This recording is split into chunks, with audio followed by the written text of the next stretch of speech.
High, আমি মানসী। তোমরা সবাই কেমন আছো? আশা করছি সবাই ভালো আছো আর সুস্থ আছো। আমার ছাদ বাগানে আমার হাতে লাগানো ছোলা গাছে নতুন ফুল ধরেছে, নিশ্চয়ই ছোলাও হবে। আজকে বাচ্চাদের জন্য খুবই স্পেশাল একটা হেলদি চকলেট তৈরি করে দেখাবো তোমাদেরকে। এই চকলেটটা সবাই খেতে পারো, বাচ্চা থেকে বড় সবাই খেতে পারো। খুবই হেলদি, খুবই হাই প্রোটিনযুক্ত এবং ভিটামিনও।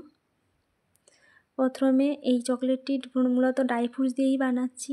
প্রথমে একটা শুকনো কড়াইতে কাজু বাদাম, আমন্ড আর আখরোট, কাঠবাদাম ভালো করে ভেজে, মানে হালকা মতো ভাজে, খুবই কম আঁচে ভাজতে হবে।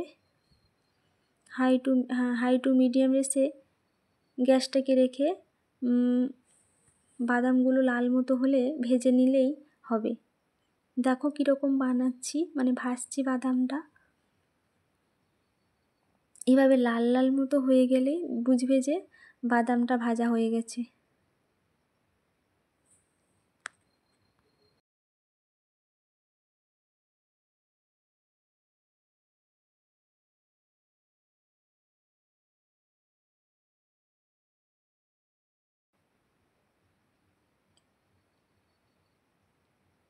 বাদামটা ভাজাই হয়ে গেছে, তারপর আমি মাখনাটা আলাদা করে ভেজে নিলাম। সেই একই রকমই লাল লাল করে হালকা বাদামি করে ভাজতে হবে, খুবই কম আঁচে।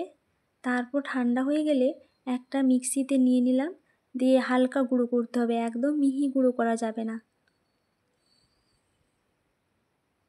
হালকা গুঁড়ো করে তারপর আমি মিষ্টি হিসেবে ব্যবহার করব খেজুর। খেজুরেও প্রচুর হাই প্রোটিন আছে। আর নিয়েছি কিশমিশ।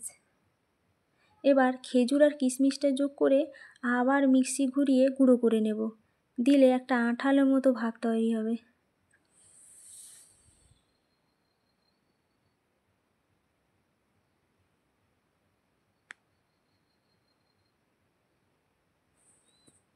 দেখো এবার একটা আঠালো মতো ভাব তৈরি হয়েছে। এবার একে যে কোনো আকারে তৈরি করতে পারো, বা কোনো চকলেট ট্রেতে রেখে মিক্সিতে রেখে দিলেই পুরো শক্ত মতো হয়ে যাবে। মিতুলের খুবই ভালো লেগেছে, তাই ওকে একটা খাচ্ছে, গোল করে দিয়েছি তো সেই একটা খাচ্ছে।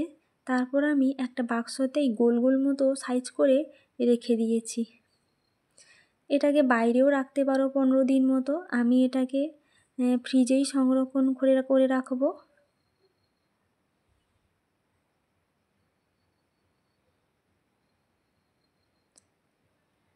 এই চকলেটটি খুবই হেলদি, বাচ্চা থেকে বড় সবাই খেতে পারো। বাড়িতে একবার করে বানিয়ে দেখো, বাচ্চাদেরকে দাও, খুবই ভালো।